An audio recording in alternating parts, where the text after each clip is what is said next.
اللهم اغفر للمسلمين والمسلمات والمؤمنين والمؤمنات الأحياء منهم والأموات إنك سميع قريب مجيب الدعوات ويا قاضي الحاجات برحمتك يا أرحم الراحمين.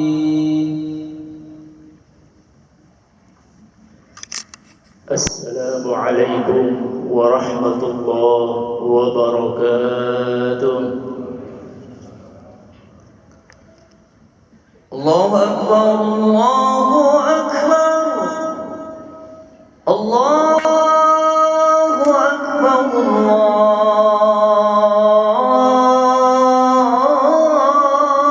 الله أكبر. أشهد أن لا إله إلا الله.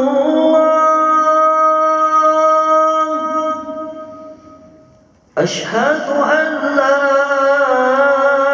إله إلا الله.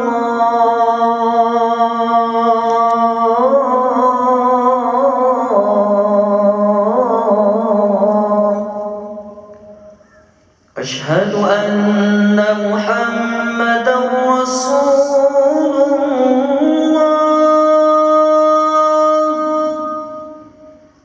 أشهد أن محمدًا رسول الله.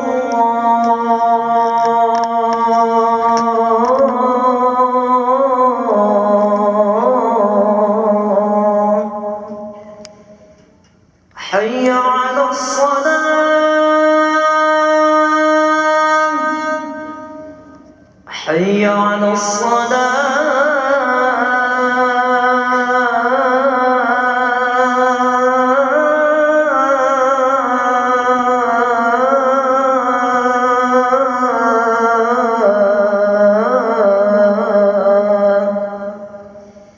حي على الفلاح.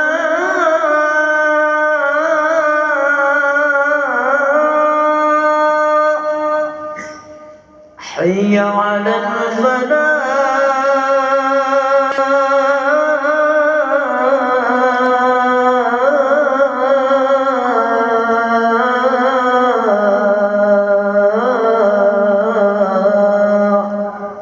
الله أكبر الله أكبر. لا إله إلا الله.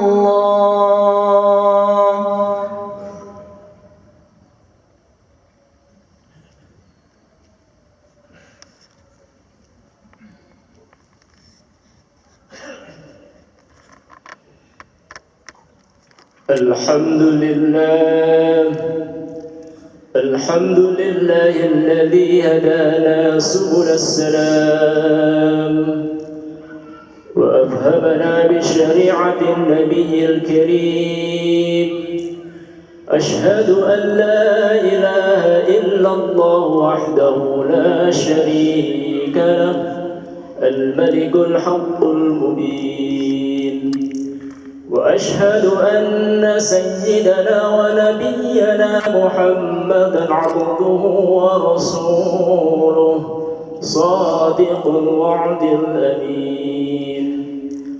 اللهم صل على سيدنا محمد الكهف الحصين وغياث المضطر المستكين وملجأ الهاربين وعصمة المعتصمين وعلى آله وصحبه وبارك وسلم أجمعين. أما بعد فيا أيها الحاضرون أوصيكم ونفسي بتقوى الله. أوصيكم ونفسي بتقوى الله وطاعته لعلكم تفلحون. وقد قال الله تعالى في كتابه الكريم وهو أصدق القائلين: أعوذ بالله من الشيطان الرجيم. بسم الله الرحمن الرحيم.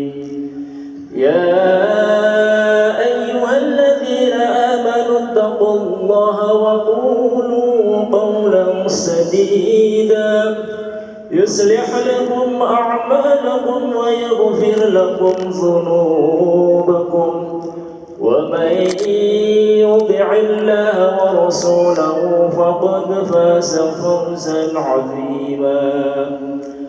وقال النبي صلى الله عليه وسلم المسلم من سلم المسلمون من لسانه ويده. Hadirin jamaah Masjid Raya Al-Jabar rahimakumullah, marilah kita senantiasa meningkatkan keimanan dan ketakwaan kita kepada Allah Subhanahu wa taala. Imtithalu awamirillah wajtinabu nawahihi sirran wa alaniyatan zahiran wa batinan. Dengan senantiasa menjalankan segala perintahnya dan menjauhi segala larangannya sirran wa alaniyatan, baik dalam keadaan sendiri sepi maupun dalam keramaian. Zahiran wa batinan, takwa lahiriah kita, terlebih ketakwaan kita secara ruhani kita di hadapan Allah Subhanahu wa taala.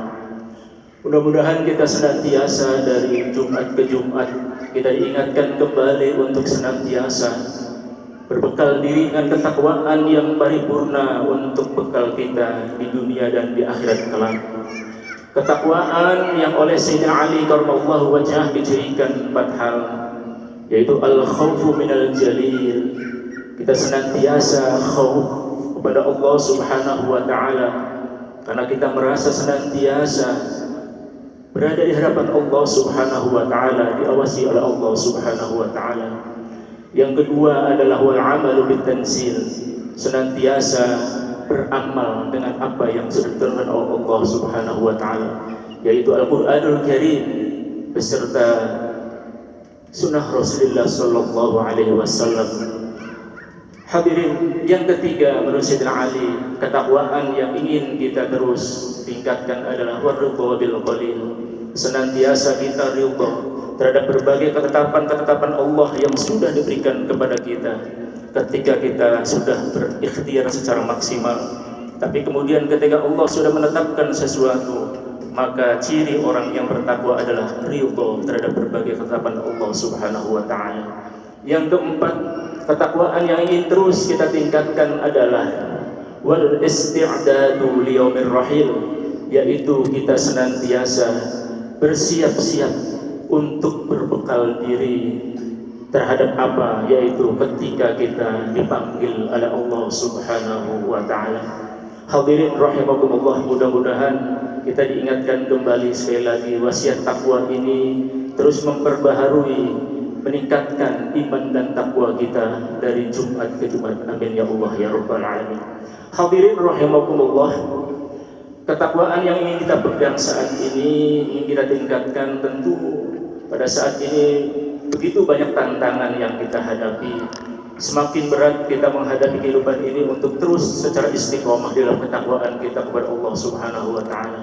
Terutama di era saat ini ketika berbagai fenomena yang terjadi, terutama terkait disrupsi informasi, atau kita sedang memasuki era masyarakat 5.0, di mana era AI, artificial intelligence yang semakin canggih dan yang lainnya. Ini yang kemudian kita terus diingatkan kembali untuk menjaga apa yang menjadi ajaran kita, yaitu berupa ajaran agama Islam yang turun untuk menjaga kita selamat di dunia dan akhirah. Hadirin rahimakumullah, kalau kita amati saat ini, kita hidup di zaman yang oleh para ahli disebut zaman VUCA, yaitu singkatan dari 4 huruf, yaitu volatility. Kita dalam kondisi yang terus berubah sangat cepat di dalam kehidupan ini. Yang kedua adalah uncertainty. Kita hidup dalam kondisi dunia yang penuh ketidakpastian yang terus berubah setiap saat. Yang ketiga adalah complexity, kompleksitas yang terjadi di sekitar kita. Banyak faktor yang saling terkait yang membuat masalah sulit untuk kita urai bersama. Yang kelima adalah fenomena ambiguity, yaitu serba kabut, mana yang fakta, mana yang ilusi, mana yang hak, mana yang hoax. Ini kemudian sering terjadi di sekitar kita. Hadirin rahimakumullah, era ini juga kemudian disebut dengan era post-truth atau pasca kebenaran, yang kemudian di dalamnya banyak sekali terjadi fenomena di mana fakta tidak lagi penting, fakta kalah oleh opini, hoax, provokasi, dan fitnah seringkali lebih gampang menyebar daripada ilmu yang benar. Hadirin rahimakumullah, kalau kita lihat saat ini di medsos terutama, bagaimana kita begitu mudahnya untuk saling caci maki, saling ghibah bergunjing, adu domba namimah, fitnah, syamatah, senang atas musibah yang diderita oleh orang lain, kebohongan dan yang lainnya. Seolah-olah kita tidak menyadari bahwa apapun yang kita lakukan, apapun yang kita perbuat, hakikatnya Allah mengetahui apa yang jadi perbuatan kita. Seolah-olah ketika tangan kita, jari kita menuliskan suatu permusuhan dan yang lainnya, itu tidak dilihat oleh Allah Subhanahu wa Ta'ala.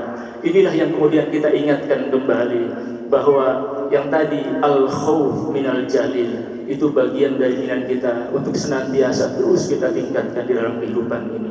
Hadirin rahimakumullah, sebagaimana hadis tadi yang disebutkan di awal, al-muslim man salimal muslimuna min lisanihi wa yadihi. Seorang muslim adalah orang yang mana orang-orang muslim lainnya selamat dari gangguan lisan dan tangannya. Hadirin rahimakumullah, inilah yang kemudian kita menyadari semuanya bahwa menurut Imam Al-Ghazali juga dikatakan, beliau mengatakan bahwa dosa dari anak Adam ini seringkali bersumber dari lisannya. Untuk konteks saat ini, di zaman medsos ini, di zaman disrupsi informasi ini, maka hal itu ditambahkan lagi bahwa kebanyakan dosa kita dari perbuatan jari-jari tangan kita. Hadirin rahimakumullah, mudah-mudahan apa yang menjadi keinginan kita semuanya adalah terus mencontoh baginda Rasulullah Sallallahu Alaihi Wasallam di dalam berbagai mutabaah kita. Kita mengikuti baginda Rasulullah Sallallahu Alaihi Wasallam zahiran wa batinan, balik khufiyah kita maupun jaliyah kita di dalam kehidupan ini. Laqad kana lakum fi Rasulillahi uswatun hasanah. Sungguh pada diri Rasulullah Sallallahu Alaihi Wasallam ini ada uswah hasanah bagi kita semuanya. Hadirin rahimakumullah, etika kita menghadapi era disrupsi di dalam medsos ini tentu ada pagar-pagar yang terus kita ingatkan kembali untuk senantiasa kita tabayun. Di dalam Al-Hujurat ayat 6 kita diingatkan untuk senantiasa bertabayun terhadap berita, klarifikasi sebelum menyebarkan berita, cek dan recheck apakah berita itu benar atau tidak, di cross check dengan berbagai berita lainnya. Kalaupun kemudian itu benar, kalaupun itu kemudian sebuah kebenaran, tapi kemudian pertanyaannya ada, apakah itu pantas atau tidak kita sebarkan di muka umum? Apakah itu bermanfaat atau tidak? Ataukah justru lebih bermudarat di dalam kehidupan ini? Hadirin rahimakumullah, inilah yang pertama.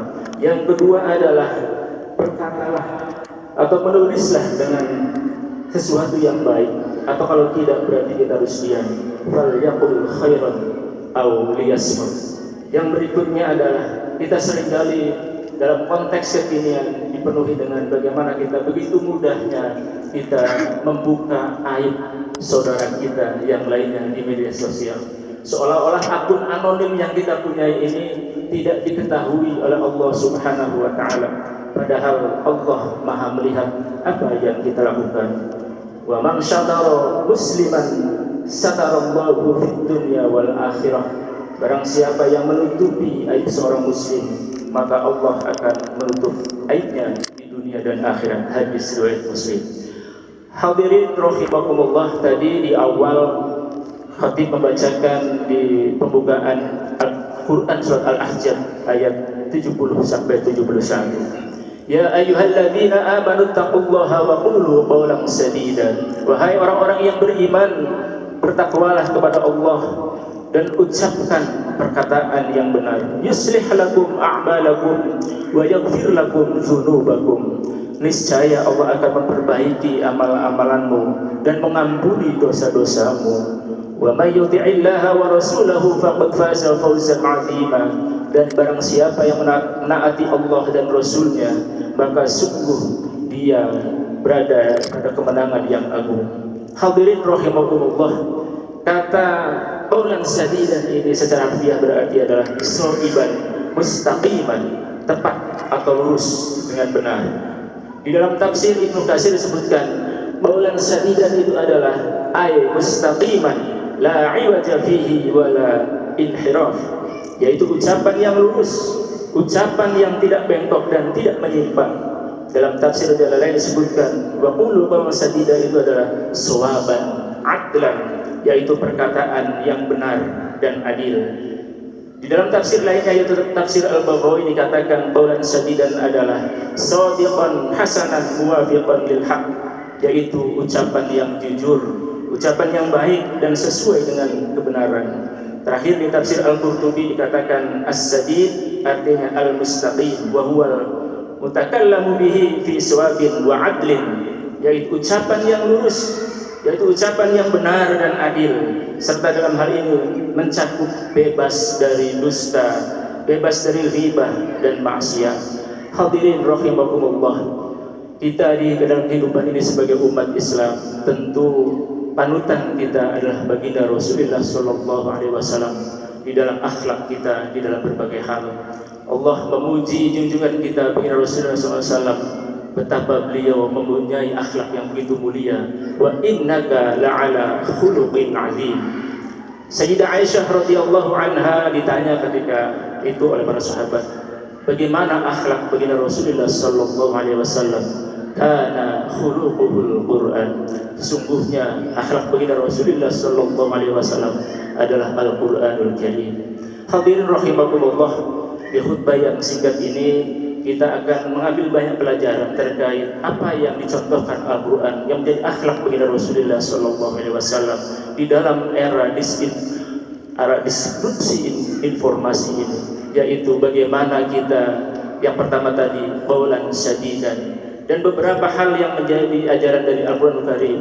6 lainnya adalah yang pertama tadi qaulan sadidan, yang berikutnya adalah qaulan layyinan, yaitu perkataan ataupun tulisan kita yang kita sebarkan dalam bentuk perkataan yang lemah lembut, tidak kasar walau pada yang keras sekalipun. Yang kedua adalah qaulan balighan, yaitu sampaikan pesan kita dengan akurat, dengan menyentuh, dengan tepat sasaran. Yang berikutnya adalah qaulan tsaqilan, yaitu pesan yang kita sampaikan harus mempunyai bobot, bukan sekedar omong kosong apalagi hoax. Yang berikutnya adalah qaulan ma'rufan, yaitu ucapan atau tulisan yang kita sampaikan dalam bentuk ucapan perkataan yang baik yang tidak menyakiti oleh orang lain. Yang kelima qaulan maysuran, ucapan yang kita lakukan atau yang kita katakan adalah mudah dipahami, tidak memberatkan orang lain.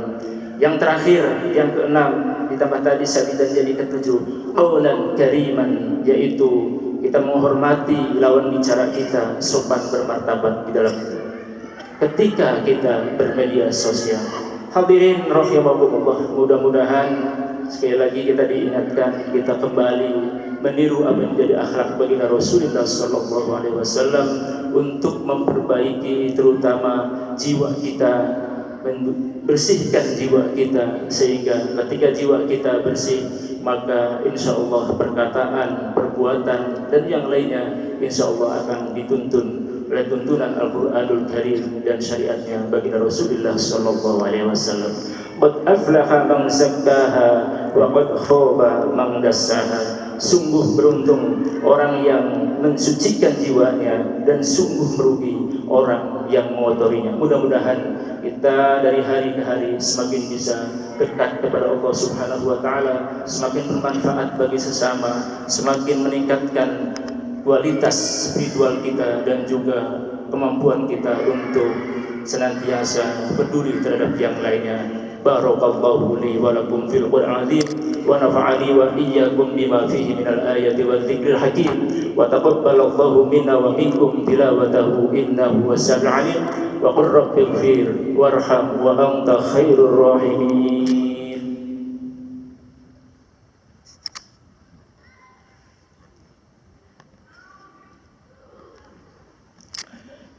الحمد لله على إحسانه والشكر له على توفيقه وامتنانه وأشهد أن لا إله إلا الله والله وحده لا شريك له وأشهد أن سيدنا محمدا عبده ورسوله الداعي إلى رضوانه. اللهم صل على سيدنا محمد وعلى آله وأصحابه وسلم تسليما كثيرا.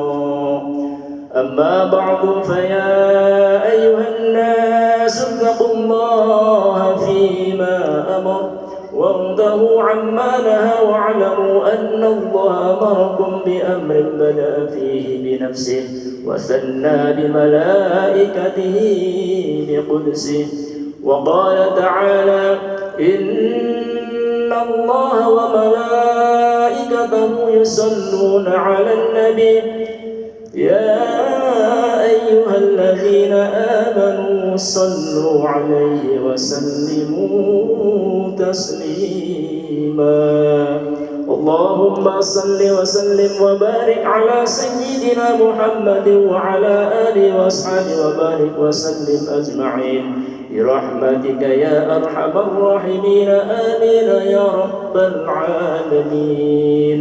اللهم اغفر للمؤمنين والمؤمنات والمسلمين والمسلمات الأحياء منهم والأموات. اللهم أعز الإسلام والمسلمين وأذل الشرك والمشركين وانصر من نصر الدين واخذل من خذل المسلمين ودمر أعداء الدين وعلي كلماتك إلى يوم الدين. اللهم ادفع عنا الغلاء والبلاء والوباء والفحشاء والمنكر والسيوف المختلفة والشدائد والمحن ما ظهر منها وما بطن عن بلدنا إندونيسيا خاصة وسائر البلدان المسلمين عامة يا رب العالمين. ربنا آتنا في الدنيا حسنة وفي الآخرة حسنة وقنا عذاب النار. عباد الله إن الله يأمر بالعدل والإحسان وإيتاء ذي القربى وينهى عن الفحشاء والمنكر والبغي يعظكم لعلكم تذكرون. فاذكروا الله العظيم يذكركم واشكروه على نعمه يزدكم ولذكر الله أكبر. أستغفر الله لي ولكم. أقيموا الصلاة.